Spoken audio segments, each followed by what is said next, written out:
श्री शिवाय नमस्तुभ्यम। नमस्कार दोस्तों, स्वागत है आपका अपने YouTube चैनल प्रतिमास यूनिक डायरी में।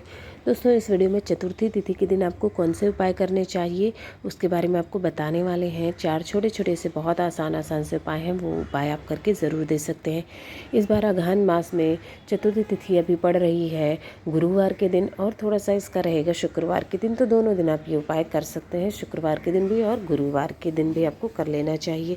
आ जाते हैं अपने सबसे पहले उपाय पर। पहला उपाय है धन संबंधी समस्याओं के लिए। धन संपदा के लिए आपको उपाय करना है। घर की बरकत के लिए, पैसों की बरकत होती रहे, तरक्की होती रहे, बढ़ोतरी होती रहे, धन संपदा का आगमन होता रहे, तो आपको ये उपाय करना है। इसके लिए लेना होगा आपको सिंदूर, और साथ ही साथ लेना होगा थोड़ी सी हल्दी। अगर मान लीजिए सिंदूर ना हो पाए, हल्दी ना हो पाए, तो आप लाल चंदन भी ले सकते हैं इसकी जगह पर। ये उपाय कौन सा है? देखिए, गणेश भगवान को सभी अपने घर में चाहते हैं, तो गणेश भगवान के साथ ही साथ रिद्धि सिद्धि का आपके घर में वास बना रहे, इसके लिए उपाय करना है। आपके घर में जहाँ कहीं भी गणेश भगवान की फोटो या मूर्ति है, उसमें दोनों तरफ आपको क्या करना है, लाल सिंदूर से और हल्दी से लिखना है शुभ एक तरफ और दूसरी तरफ लाभ। आपने देखा होगा कहीं भी अगर आप दुकान वगैरह पे जाते हैं और भी कहीं जाते हैं, ऐसे गणेश भगवान का फोटो है, तो उसके एक तरफ शुभ और एक तरफ लाभ जरूर लिखा होता है। शुभ लाभ जो होता है वो रिद्धि और सिद्धि का प्रतीक होता है, कि माता रिद्धि और सिद्धि दोनों आसपास ही है, वहीं पर है। तो इसलिए आपको ये ज़रूर करना है। इससे आपके घर में रिद्धि सिद्धि का वास बना रहेगा और घर में माता लक्ष्मी की कृपा प्राप्त रहेगी। कुबेर आपके घर में हमेशा निवास करेंगे। ये इतना कर देने से। अच्छा, अगर मान लीजिए शुभ लाभ नहीं लिख सकते हैं, कभी कभी क्या दीवार गंदी हो जाएगी, ख़राब हो जाएगी, ऐसा कुछ लगता है, तो आप वहाँ पर बिंदी रख देनी है। छोटी सी एक बिंदी इस तरफ, एक बिंदी दूसरी तरफ आपको रख देनी है। वो भी होगा रिद्धि सिद्धि का उपाय। सिंदूर से और हल्दी से करें तो बहुत अच्छा है, नहीं तो अगर ना हो तो आप लाल चंदन से भी कर सकते हैं।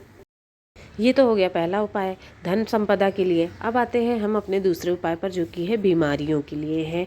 चाहे कितनी भी पुरानी बीमारी हो, बड़ी से बड़ी बीमारी हो, उसमें लाभ जरूर होना शुरू हो जाता है। अब ऐसा नहीं है कि आप दवा नहीं कराएं, दवा भी कराएं, लेकिन दवाओं का असर होना शुरू हो जाता है, कहते हैं इससे। इसके लिए लेना होगा आपको एक नीला फूल। स्क्रीन पर आपको दिख रहा होगा। अब जरूरी नहीं है आप यही नीला का फूल लें, कैसा भी नीला फूल आपको जो भी मिल जाए आसानी से, वैसा नीला का फूल आपको लेना है, पर लेना है नीला फूल, ठीक है। साथ में लेना है थोड़ी सी हल्दी। अब हल्दी आपको एक कटोरी में लीजिएगा और उसमें पानी डाल के उसको बना लेना है। पेस्ट नहीं बनाना है, पूरा पानी, हल्दी वाला पानी आपको बनाना है, गीला लिटरली। इसलिए थोड़ी सी ही हल्दी डालिएगा कि दिखने में पीला हो जाए, बस ऐसा करना है। थोड़ी सी हल्दी और पानी डाल दीजिएगा उसमें थोड़ा सा। 2 चीज़ें ले ली। अब आपको चले जाना है दोनों चीज़ें लेकर के शिव मंदिर में। वहाँ जब आप पहुँचेंगे तो सबसे पहले आपको होंगे दर्शन नंदी बाबा के। आपको वहाँ पर जाना है और बैठ जाना है। उनका एक पैर आपको पता है उठा हुआ रहता है, तो जो उठा हुआ पैर है आपको उस तरफ आपको वो कटोरी रखनी है, और जो नीला फूल है उसी कटोरी में हल्दी वाले पानी में डाल देना है और वहाँ रखना है। फिर आपको 108 बार महामृत्युंजय मंत्र का जप करना है। अगर नहीं कर सकते हैं महामृत्युंजय मंत्र का जप, तो श्री शिवाय नमस्तुभ्यम, इसको आपको 108 बार कहना है, ठीक है। ये कर दिया, कह दिया आपने। फिर आपको वो कटोरी उठानी है और जो नंदी बाबा का उठा हुआ पैर होता है उस पर ही वो हल्दी वाला पानी आपको श्री शिवाय नमस्तुभ्यम कहते हुए नंदेश्वर महादेव का स्मरण करते हुए, किसका? नंदेश्वर महादेव का स्मरण करते हुए वो हल्दी वाला जल चढ़ा देना है। अब आपके पास फूल बचा हुआ है नीला वाला, वो फूल लेकर के आप आ जाएंगे आगे शिवलिंग के पास। वहाँ पहुंचकर आपको जैसे भी पूजा अर्चना, जो आपको बेलपत्र वगैरह चढ़ाना है, जैसे पूजा आपको रेगुलर आप करते हैं वैसे पूजा अर्चना आप कर लीजिएगा। फिर आपको अंत में एक जो आपने ले रखा नीला फूल, श्री शिवाय नमस्तुभ्यम कहते हुए फूल अर्पित कर देना है और 1 लोटा जल उसके बाद चढ़ा दीजिएगा। आपको उसके बाद प्रार्थना करनी है भगवान से कि जिस बीमारी मेरी ठीक हो जाए, या किसी और के लिए लिए हैं तो उसका नाम और गोत्र बोलकर उसके लिए प्रार्थना करनी है कि उसकी बीमारी ठीक हो, लाभ हो, उसको दवाओं का असर होना शुरू हो जाए, ऐसी प्रार्थना करनी है।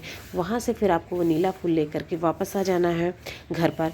घर पहुँच के आपको जिस बीमार व्यक्ति के लिए आप ये उपाय कर रहे हैं, जब भी वो नहाने जाए तब आपको उसकी पानी में भर लेना है, बाल्टी में पानी भर डाल लीजिएगा। फिर उसको गोल गोल घुमा देना है उस फूल से 7 बार 8 जो या 11 बार घुमा दीजिए उस फूल से।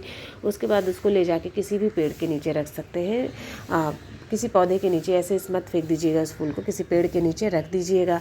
और उस पानी से जो भी व्यक्ति स्नान कर लेगा, बीमार व्यक्ति, उसकी पुरानी से पुरानी बीमारी भी ठीक हो जाती है और लाभ होना उसको दिखना शुरू हो जाता है, दवाओं का असर होना शुरू हो जाता है।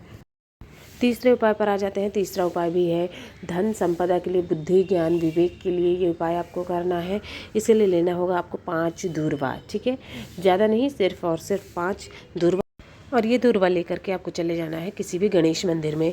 गणेश मंदिर मतलब कोई भी मंदिर हो, वहाँ पर गणेश भगवान की फ़ोटो या मूर्ति हो, ऐसी जगह आपको लेकर के चले जाना है। अब वहाँ पर आप पहुँचेंगे तो क्या करेंगे, नीचे वहाँ पर बहुत सारे फूल भी भगवान को चढ़ाए हुए रहते हैं। तो गणेश भगवान का जो टूटा हुआ दांत होता है, ध्यान दीजिएगा, जो टूटा हुआ दांत है वहाँ पर आपको अपनी 5 दूर्वा रख देनी है, चढ़ा देनी है उस तरफ में, ठीक है। चढ़ा दिया, उसके बाद आप गणेश चालीसा का पाठ कर लीजिएगा। नहीं आती है तो ओम गणेशाय नमः, ओम गणेशाय नमः 11 या 21 बार जप कर लीजिएगा। फिर आपको क्या करना है, वहाँ से जो दूर्वा आपने चढ़ाई है उसमें से एक दूर्वा आपको निकालनी है। एक दूर्वा निकाल लीजिए। और जो आपने फूल नीचे चढ़े हुए रहते हैं बहुत से, उसमें से सफ़ेद फूल, कोई और फूल नहीं, सफ़ेद फूल अगर चढ़ा हुआ है तो वो सफ़ेद फूल आप वहाँ से उठा लेंगे। दोनों चीज़ें लेकर के आपको वापस आना है। और आपके घर में जहाँ भी जिस भी चीज़ की कमी है, जैसे मान लीजिए अगर आपके घर में अन्न भंडार की कमी है, खाने पीने की कमी है, दिक्कतें रहती हैं, तब आपको वो चीज़ें अपने किचन में कहीं पर किनारे पर रख देनी है।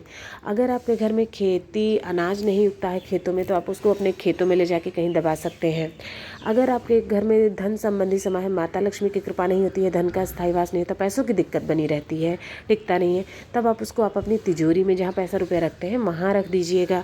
दुकान नहीं चल रही है, व्यापार नहीं चल रहा है, तो आप उसको ले जाके अपनी दुकान में रख सकते हैं। इस तरह से जिस भी चीज़ की कमी है वहाँ पर आपको ले जाके वो फूल और दूर्वा रख देनी है। बहुत ही आसान सा उपाय है, चतुर्थी के दिन आप कर सकते हैं इसको। आ जाते हैं अंतिम उपाय पर। चौथा उपाय जो कि माता लक्ष्मी को प्रसन्न करने के लिए लक्ष्मी प्राप्ति का उपाय है। ये धन संबंधी समस्याओं के लिए है, ज़्यादातर उपाय उसी समस्याओं के लिए हैं। तो आपको क्या करना है, इसमें चावल लेना है, उबाल लेना है, उबले हुए चावल लेने हैं आपको। उसको अच्छी तरह से पीस लेना है, थोड़ा सा मतलब पेस्ट जैसा, लेप जैसा बना लेना है उस चावल का उबाल करके, ठीक है। ये कर लीजिएगा, एक काम आपने ये कर लिया है। अब आपको लेने होंगे इसके साथ ही बेलपत्र। कितने बेलपत्र लेने हैं, 7 बेलपत्र, इससे कम नहीं चाहिए हमको बेलपत्र। 7 बेलपत्र का अरेंजमेंट आपको करना पड़ेगा, और जो कि कहीं से कटे फटे ना हो। इस तरह से आपने ले लिए चावल पिसे हुए और बेलपत्र ले लिया है। दोनों चीज़ लेके आपको शिव मंदिर में चले जाना है। शिवलिंग के पास प्रदोष काल में उपाय करें तो बहुत अच्छा है, क्योंकि माता लक्ष्मी का जो पूजा पाठ होता है उनके लिए जो चीज़ें होती हैं वो शाम के समय की जाती हैं। जब आप वहाँ पर पहुँच जाएंगे तो शिवलिंग के ऊपर सबसे पहले आप उत्तर दिशा की तरफ मुख करके खड़े हो जाइएगा, और आपको जो चावल आपने लिया है शिवलिंग के ऊपर उसको अच्छी तरह से उसका लेप लगा देना है। मतलब श्री शिवाय नमस्तुभ्यम कहते हुए आपको वो लेप लगाते रहना है। कुंदकेश्वर महादेव को स्मरण करते रहना है। कौन से, कुंदकेश्वर महादेव को स्मरण करिएगा, चावल वाला लेप लगा दीजिएगा। फिर आपको क्या करना है, जो आप बेलपत्र ले करके गए हैं वो एक एक करके 7 बेलपत्र चढ़ा देंगे कुंदकेश्वर महादेव का नाम लेते हुए कि जय कुंदकेश्वर महादेव, जय कुंदकेश्वर महादेव, ऐसे कहते हुए 7 बेलपत्र चढ़ा दिए। अब आपको 1 लोटा जल शिवलिंग के ऊपर, वो 1 लोटा जल भी आपको चढ़ा देना है अंत में, और श्री शिवाय नमस्तुभ्यम कहते हुए। और जो भी मनोकामना है लक्ष्मी प्राप्ति के लिए कर रहे हैं, तो धन संबंधी समस्या दूर हो, माता लक्ष्मी का आगमन हो, ऐसी आपको कामना व्यक्त करनी है। तो दोस्तों इस वीडियो में आपको 4 उपाय बताए हैं, छोटे छोटे से बहुत उपाय, आसान से उपाय है, कभी भी आप कर सकते हैं वैसे तो, लेकिन चतुर्थी दिन का जैसे गणेश भगवान जी के जो उपाय हैं वो आप चतुर्थी तिथि को या फिर बुधवार को करें तो उसके लाभ अधिक मिलते हैं। आप सभी पर गणेश भगवान भोलेनाथ भगवान की कृपा सदैव बनी रहे। श्री शिवाय नमः।